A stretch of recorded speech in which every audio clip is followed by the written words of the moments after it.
Get the latest Impact podcast right into your inbox each week.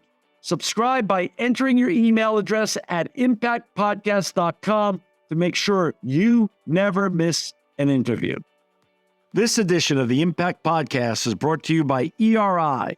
ERI has a mission to protect people, the planet, and your privacy, and is the largest fully integrated IT and electronics asset disposition provider and cybersecurity-focused hardware destruction company in the United States, and maybe even the world.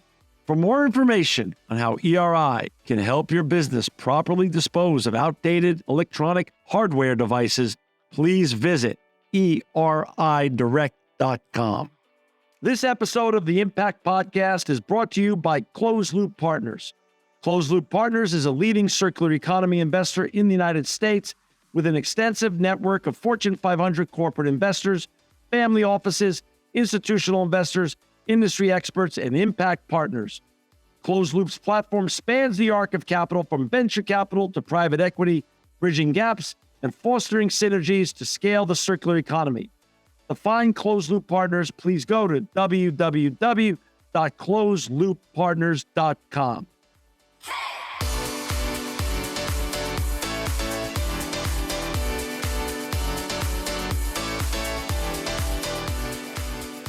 Welcome to another edition of the Impact Podcast. I'm John Shigeri, and I'm so honored to have with us today Marina Donovan. She's the Vice President of Global Marketing, ESG, and Public Affairs for Itron. Welcome, Marina, to the Impact Podcast. Hi, John. Thanks for having me. Hey, Marina, before we get talking about all the important work you're doing in ESG, sustainability, and other important issues of our time with your colleagues at Itron, I want to talk a little bit about the Marina Donovan story. Where did you grow up, and how did you get on this very important journey that you're on? I grew up in Southern California. Huh? Yeah. Which part of Southern California? In the Torrance, Rhode Island Beach area. Gotcha. South Bay, in the South Bay. Exactly. That's South Bay, yes. Okay, so you grew up in the South Bay, and which is very close to the ocean, very nice community, a lot of clean air. Talk a little bit about, do you think as a child you were going to go into not only working for a great brand like Itron, but also doing things that had a greater purpose, much greater than ourselves? I think I was trying to figure it out. Okay. I recall, the one thing I knew, both my parents were super hard workers. My mom was a career woman, worked for the LAPD for a long time. My dad had his own business. So I always had jobs, but I wasn't sure. Like, I tried nursing and worked at a local hospital. As a volunteer, and back in those days, there was no screening. Like, they would just throw you in the ER and see how you did. And I didn't do too well. So I thought, I want to help people, but nursing's not for me. Okay. It's a little squeamish. So long story short, my mom, I think, was getting a little worried about me because I'm in, high school, and I really don't know what I want to do. This is, a long time ago. Like, now everybody's on some triple counseling and test taking, regime. But I had a very important conversation with my cousin Jane, who sat me down and is like, what are you passionate about? What do you like to do? Like, what do you think your strengths are? And it really, at the time, it wasn't science or math, but that wasn't really that wasn't encouraged at that time. Right. It was more about writing, communications, connecting people. And at the time, Jane, who was a former USC graduate, by the way, and has had an amazing career as a researcher and author. She sat me down and she said, well, why don't you try a career in public relations, which would, those skills, like, you like to do those things. So, that's where you naturally gravitate toward. And she was working at a utility, I think Southern California Edison at the time. Okay. So I was super intrigued with, that sounds like an important thing to do. And then the rest is history. I went to San Jose State. I graduated. I met amazing people because I was in the heart of Silicon Valley. My good friend's husband was one of the first engineers at Apple, went to one of their launch parties, thought, God, a career in tech, this seems great. But the thing that was exciting for me and for all your listeners and viewers out there, I was so excited about it that it didn't seem like work. Wow. So, because I had jobs that were like work. I worked at Del Right. Amo Fashion Center. Right. I You know. know, Yeah. I sold shoes. I worked in I mean, I did all these jobs that you were just counting the hours, But you know? isn't that the beauty of youth, though? We're supposed to try different things until we find something that we fall in love with. Right, right, exactly. So, so from there, yeah, I just kind of worked my way up in different jobs, and here I am today, many years later. But I have to say, I it's been so rewarding in so many ways. I love what I do. The fact that I get to work in both tech and in utilities, which is so important. I mean, we take it for granted until things don't work. It's I don't know. I mean, I'm excited to come to work every day. So, Let and me I ask get to you this. work with great people. So, So, if you were speaking to your 18-year-old or 21-year-old self, which goes to a lot of our listeners around the world, what's your best advice then? Make sure that you love whatever you're going to end up doing, fall in love with it to make sure that that it never feels like work again. but that too. But I think it's just like, hey, what are your strengths, right? Like, Okay. what do you gravitate toward, and start there? Because now, as a result, like I love learning about how everything works. Hmm. I mean, I just because now, I mean, you just can query anything. You can be curious and you can learn about anything. But so because I think people just need to feel comfortable, like, hey, I'm good at something and I want to pursue that. But yeah, if you're excited about the topic, it just makes it a lot easier, That, right? that But makes and I do think it's important to try things too. right. Yeah, Right. because in college I did a lot of video work and stuff, and I go, God, this is really hard. It's so tiring. But anyway. Well, it's so funny you said that. When my wife and I moved from New York City to the South Bay when we first got married, and we lived in Redondo. We know Yeah, that area very well. We yeah, love that area. We know the Del Amo Fashion Center, and of course Torrance. yeah. And by you moving to San Jose and going to San Jose State and being in the heart of Silicon Valley at Mhm. the almost at the genesis of its ascent in the Yeah, technological revolution, you put yourself, whether knowingly or unknowingly, you yeah, put yourself in the epicenter of literally one of the most important regions on the whole planet. yeah. And you credit that putting yourself in the right area at the right time with also part of the reason of your success. Yeah, but I also think too, it's like you can go back to important conversations in your life, and that conversation with my cousin changed my life I love it. for the She's better. out the And I gate. mean, yeah, and for sure I wouldn't have had the career I've had if I wasn't here and met the people I met, and just had a lot of opportunities. I mean, a lot of opportunities for women too, right? Right, right. So, That's great. For our listeners and viewers to know a little bit about Marina's company, it's Itron. It's going to be in our show notes, itron.com, Itron.com. Here's what I read, but I want you to elaborate a little bit more. Itron is transforming how the world manages energy, water, and city services. Elaborate on that a little bit more, Marina. okay, I mean, we've been in business about 50 years. Wow. Okay. And we work with water, gas, and electric utilities to help them do a better job of modernizing their water energy management. So, and we build and we help. I mean, ultimately, the benefits we provide are providing more efficiency, building resilience, safe systems, and affordable service. And I think some of the big innovations of late are about our edge intelligence solutions. So, what does that mean to people out there that aren't in the business? You can take things like the meter that's on the side of your house or in the ground, and that's connected to a wireless network.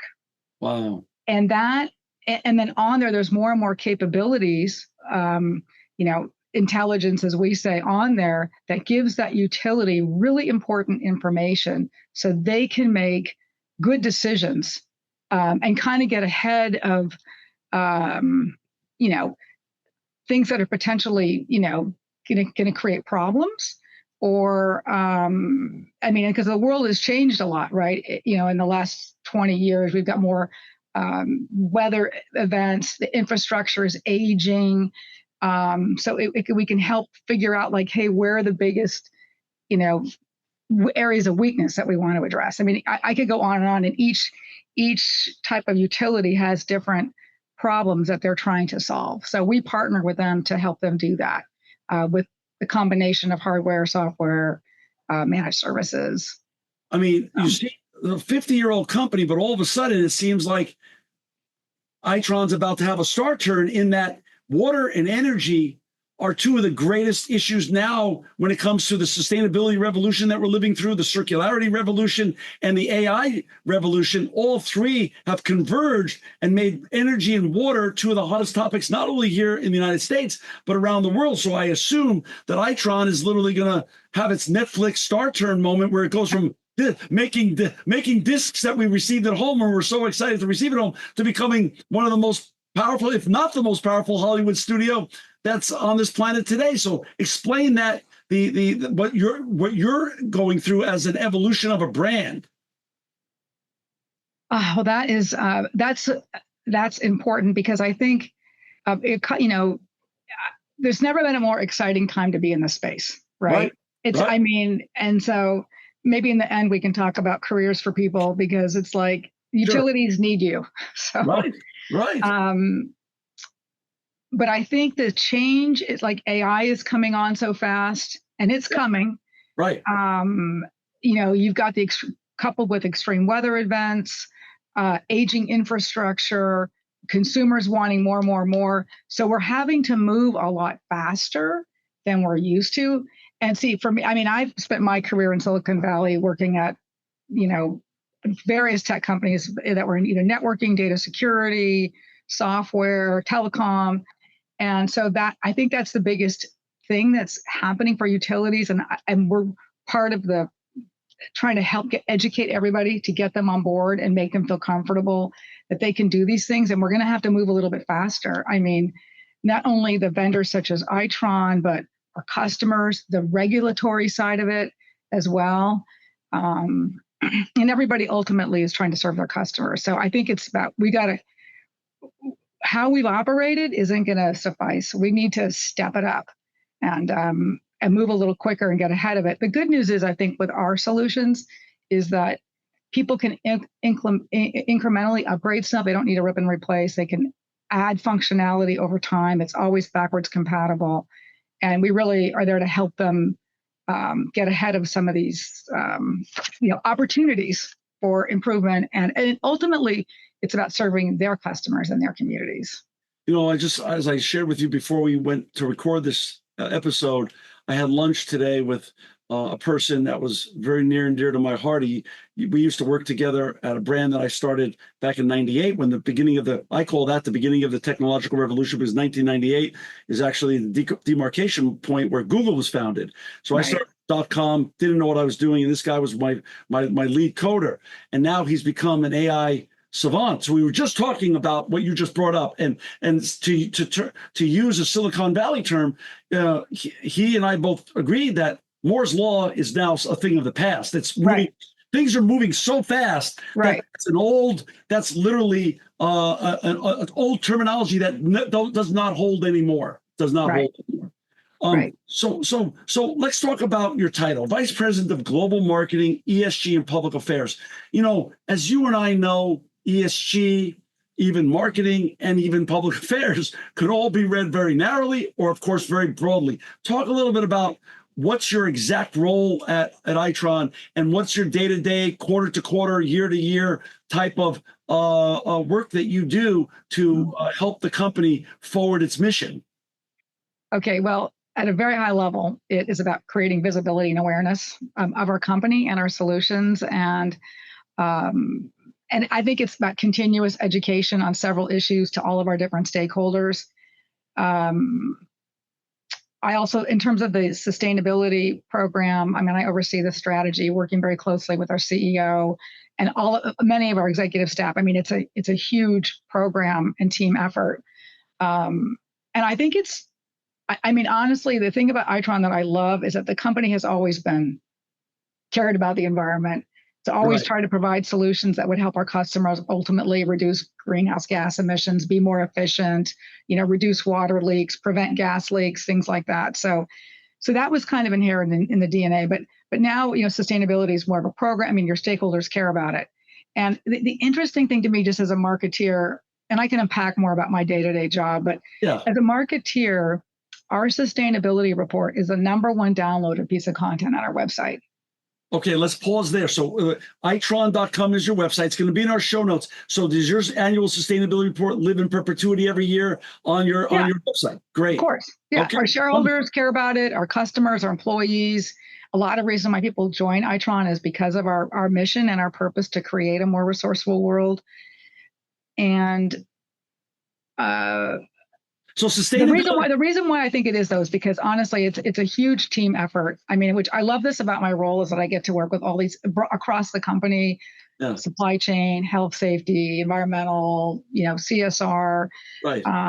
Corporate social responsibility for the people that are out there. But people care about it. And in the old days in marketing, you would do a corporate brochure and it was like a fluff piece. Right.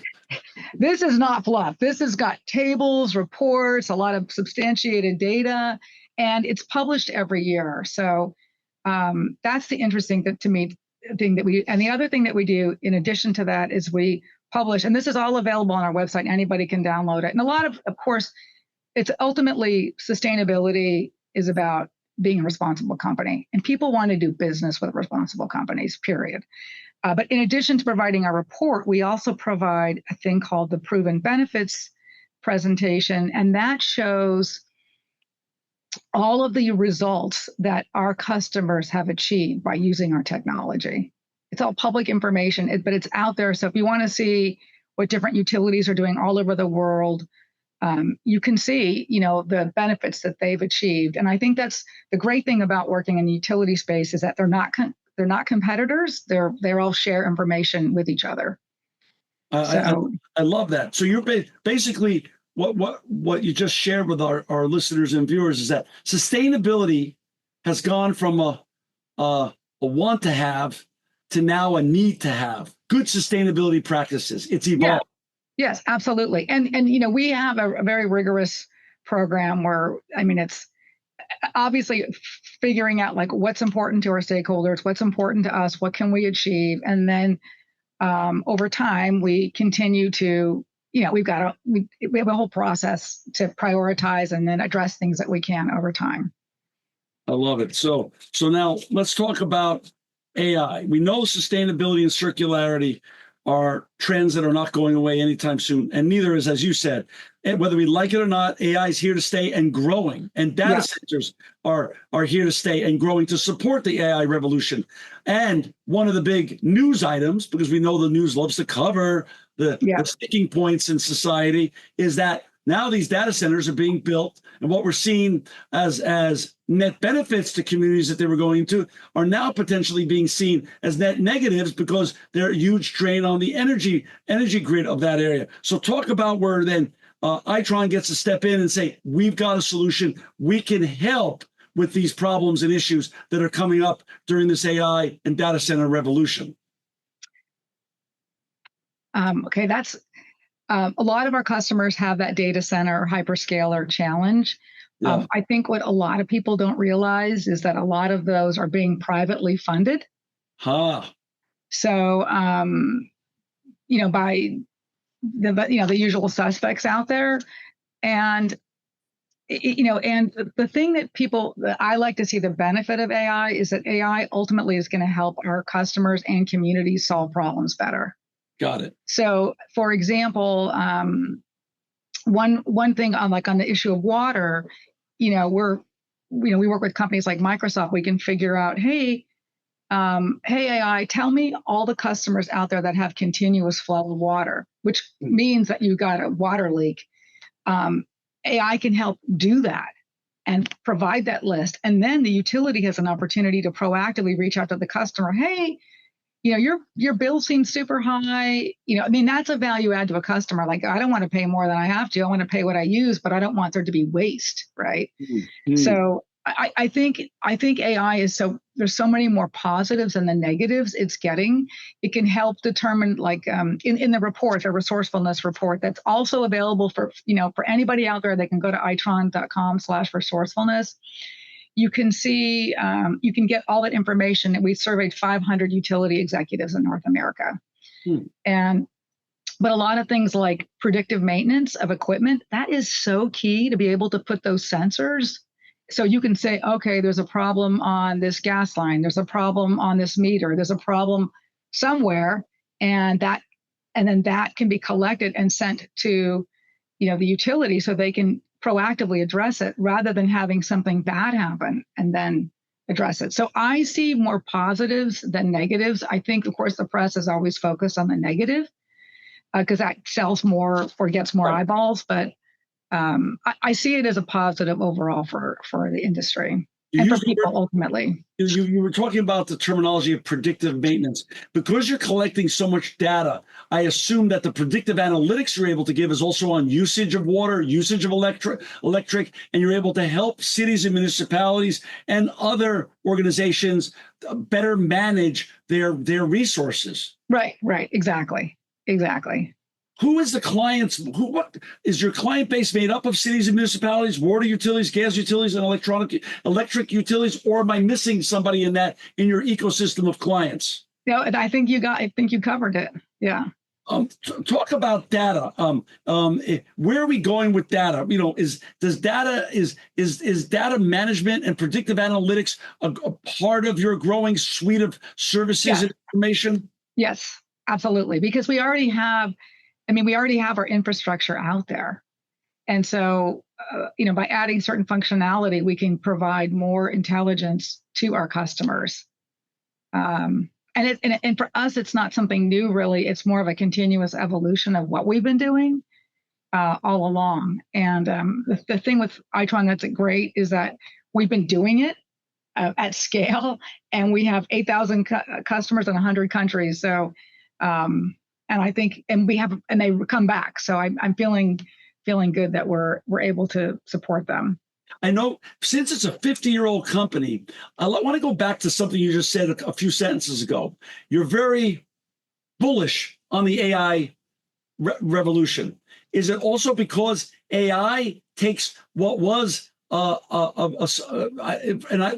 this is only being said with kindness and respect. What was Itron maybe a sleepy brand that people took for granted because it wasn't Apple or NVIDIA or one of these, or SpaceX. And AI is actually now helping power the solutions that Itron gets to deliver, but in such a way that everyone really needs the solutions now more than ever, because you're able to deliver it the best because of your institutional knowledge of this space. Yeah, it's interesting. It all depends how you look at it. I mean, we all used to take our utilities for granted. 100%. Right. And it isn't until something happens that you're like, wait a minute.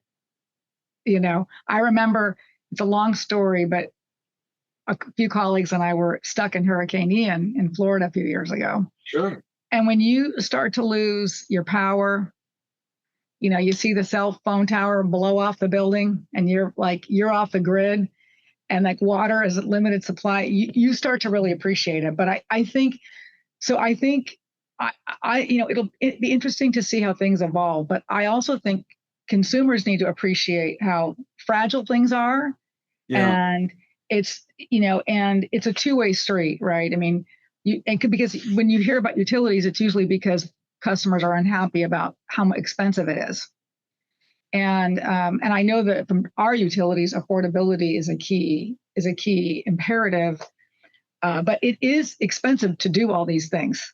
And it depends on what state you live in too. I mean, California is an expensive state, but other states are a lot more affordable. So Marina, do we go back to the old adage of what you could better measure, you could better manage then? And Itron becomes a facilitator for better measurements, which then leads to better management of all our Exactly. So anyways, I think Itron is maybe sexier than most people because it's vital to society functioning. And I think people take it for granted. But I do think I'm hoping that there'll be more of an appreciation of what the utility is providing and more of a connection with their consumers as opposed to being a ratepayer. It's, hey, this is my customer. And, the data, in fact, in the report, we talk about customer experience and providing a better customer experience. I mean, the utilities it's definitely on their charter for what they want to achieve. But you're right, it doesn't get the headlines. But I will say that if you have known anybody that's worked in the industry, everybody is so, I don't know, it's a very, all the utilities, like they're their own community of people. And same with Itron, it's like a community of people and everybody's working together. And it's just really pleasant. As opposed to, it's a collaborative approach instead of a zero-sum game. Exactly. But you're doing something very important, right? Of course, Marina, are you is Itron limited just to North America, servicing North America, or does your suite of services can be seen around the world? Around the world, yes. Gotcha. We're in 100 different countries. So wow. So talk a little bit about that. Your position's a very big position. Global marketing itself is one position. ESG is a whole another, and public affairs. So it's like 3 different titles wrapped up under one. How does the role of each of these tasks that you have and leadership roles that you have, how do they translate from North America to Asia or North America to Europe? How different do you have to adjust things based upon the marketplace you're serving? Well, I have folks in Asia and in Europe, and I was just with everybody last week at a big global sales meeting. Okay. It depends on the products we sell, but we're very collaborative. In a lot of cases, we provide this generally the same products, but maybe there's different technologies for the market because of regulations. But so we have people, locally in market doing local marketing, but we work very closely to support each other as best as we can.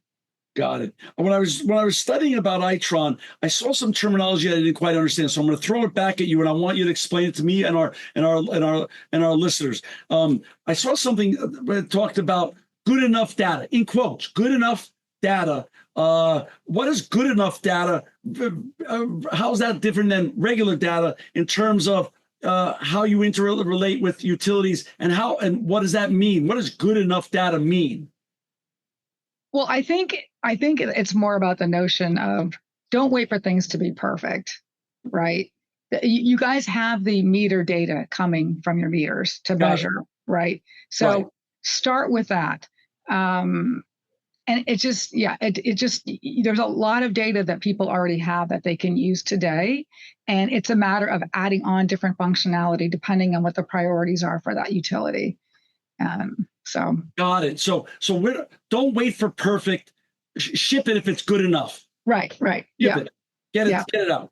I would probably say do pilots and learn. Right. Got it. Test and learn. Yeah. And another one I saw is, how does AI, I don't understand what AI at the grid edge means. What does that mean? And how does that change the interrelationship between utilities and communities? Okay.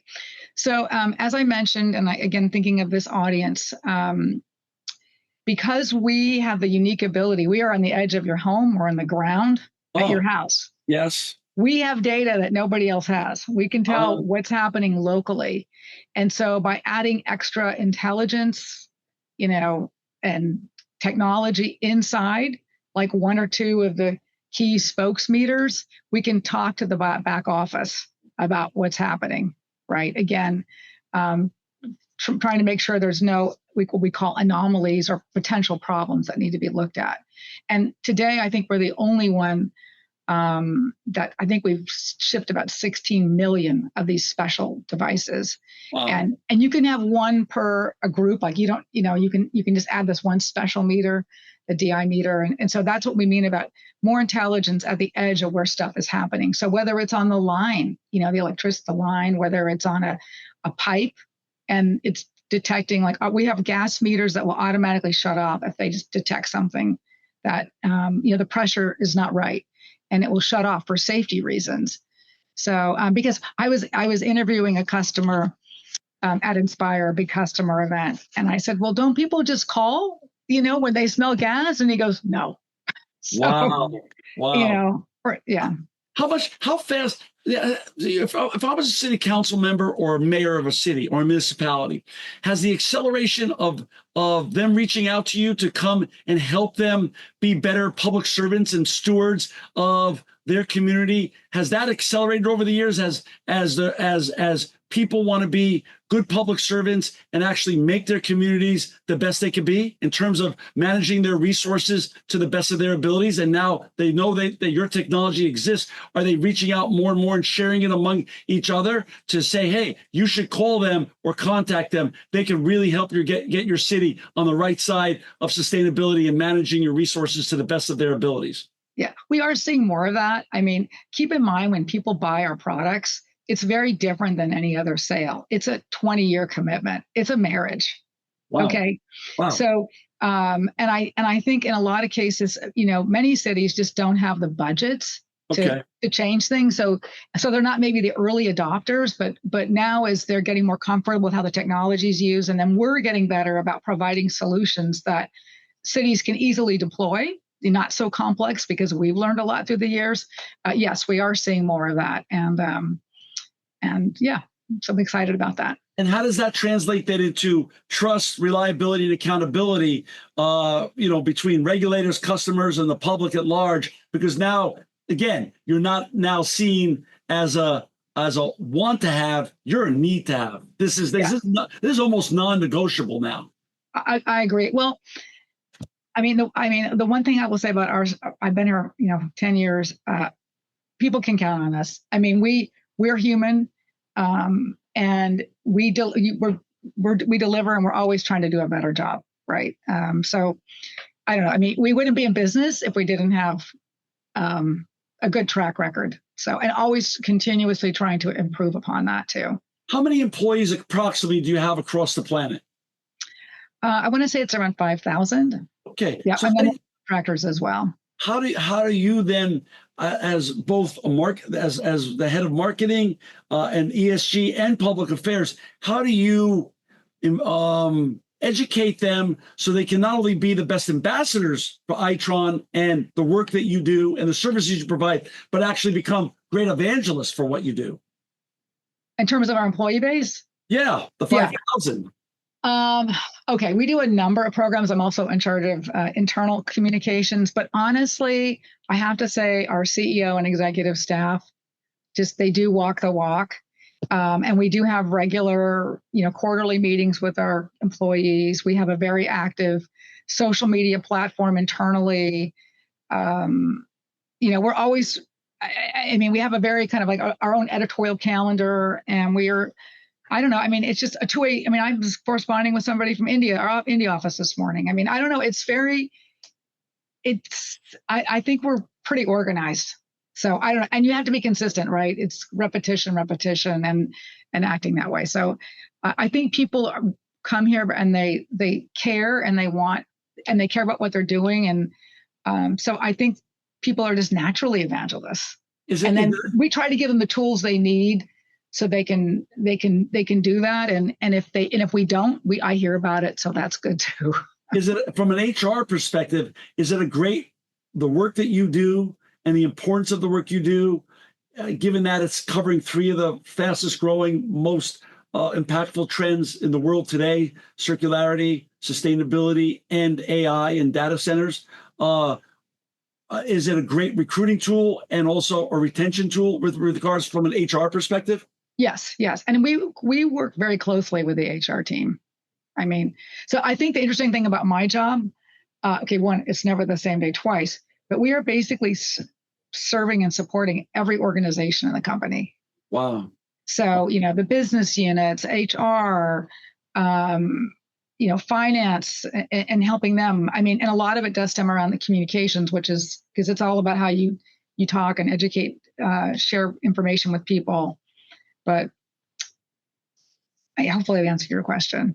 Yeah, no, it did. So there's a great there's a great interrelationship between your core mission and how you do it, and attracting and retaining the best people that you can have. Yeah, I mean, and we try to project all the great stuff we're doing, and you can go to itron.com to see that. And our careers page is probably one of the most sought after, watched or viewed pages, I should say. After sustainability, yeah. Well, the sustainability report is the number one downloaded. Oh, I got you. Okay, I'm with you. Yeah, hey, talk a little bit about the patchwork quilt of the world regulators when it comes to sustainability.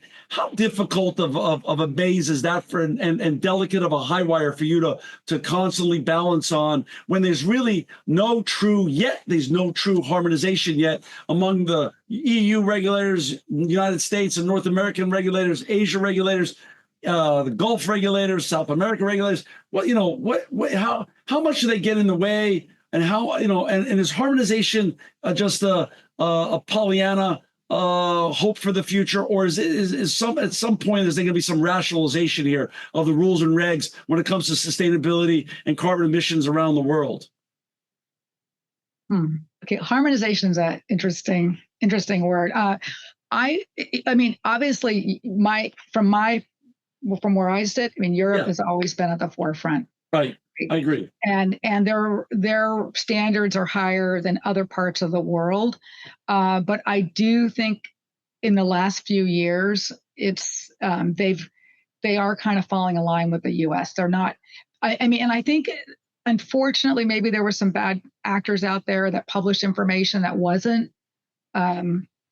accurate or misleading or whatever. So now I think one of the things that companies have to face is, hey, how are we going to really prove everything we're saying, right?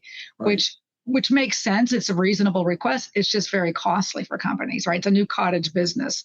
So, but I do think it is kind of lining up a little bit more than it used to be. So with the EU CSRD and I think it depends on how much business you do in each country too. That impacts what rules you have to follow. So for us, it's primarily the U.S. and Europe is always, I think, a couple steps ahead. But we're following all those trends, and we're going to be compliant with whatever's required for our business.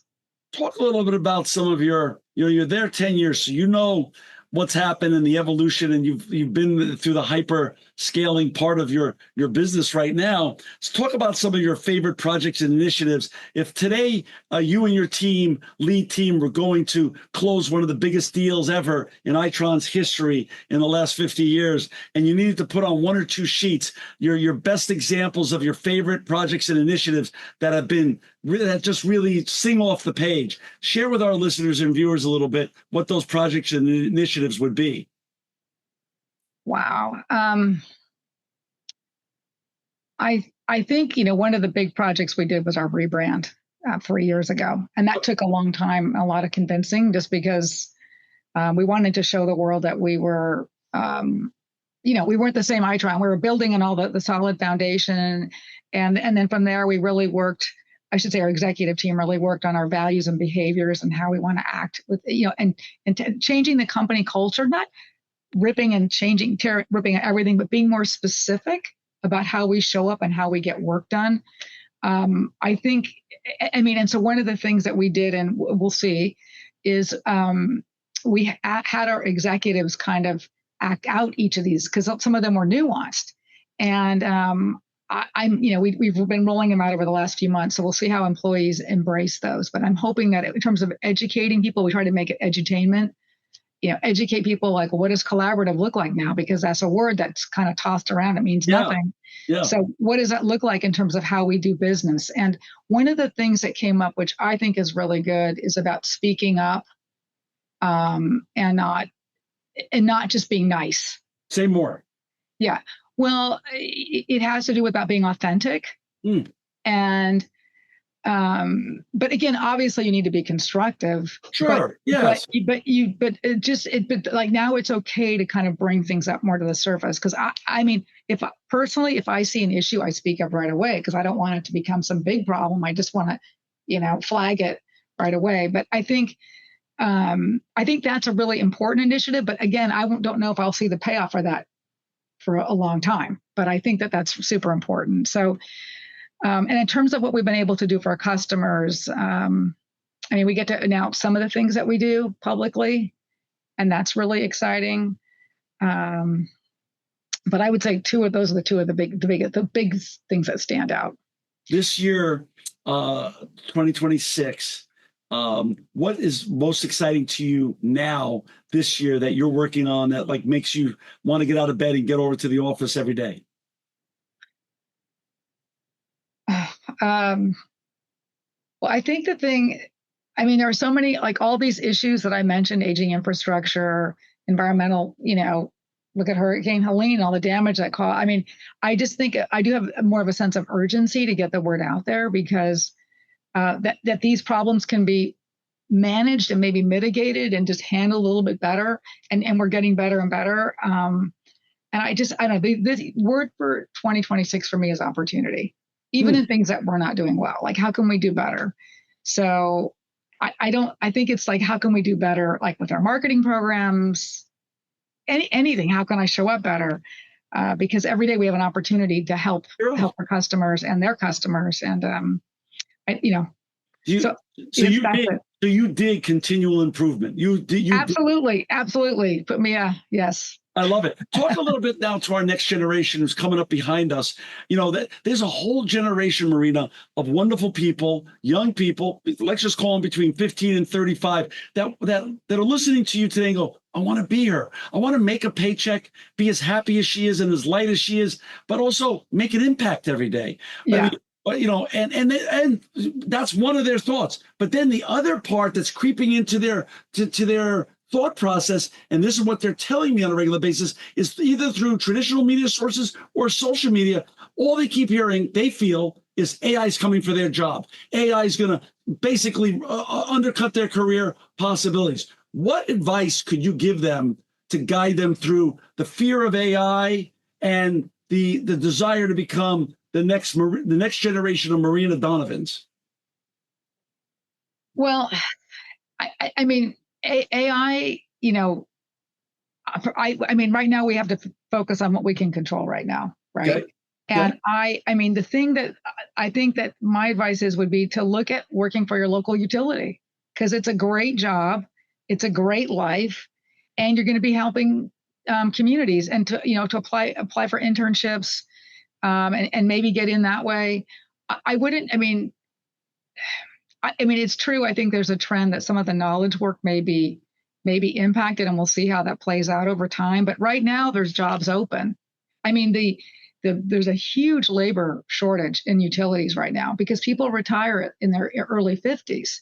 Right. And we need to have smart, energetic people that want to help solve these problems. And you don't have to be an engineer. You need people in every single function: finance, HR, your own supply chain, marketing, customer service, sales. I mean, there's so many opportunities. So that's what I would encourage people to do, because if you want to make a difference in your community, it's a great place to be. And if you want a good life, it's a great career. I love that. Marina, I just want to say thank you for spending the last hour or so with us today. To find Marina Donovan and her colleagues and all the important work they're doing in ESG and managing energy, water, and city services around the world, please go to www.itron.com, itron.com. Marina, not only thank you for your time and the generosity of your wisdom today, but more important, thank you and all your colleagues at Itron for making the world a more sustainable and better place. Thank you. This edition of the Impact Podcast is brought to you by Engage. Engage is a digital booking platform revolutionizing the talent booking industry. With thousands of athletes, celebrities, entrepreneurs, and business leaders, Engage is the go-to spot for booking talent, for speeches, custom experiences, live streams, and much more. For more information on Engage or to book talent today, visit letsengage.com. This edition of the Impact Podcast is brought to you by ERI. ERI has a mission to protect people, the planet, and your privacy, and is the largest fully integrated IT and electronics asset disposition provider and cybersecurity-focused hardware destruction company in the United States, and maybe even the world. For more information on how ERI can help your business properly dispose of outdated electronic hardware devices, please visit eridirect.com.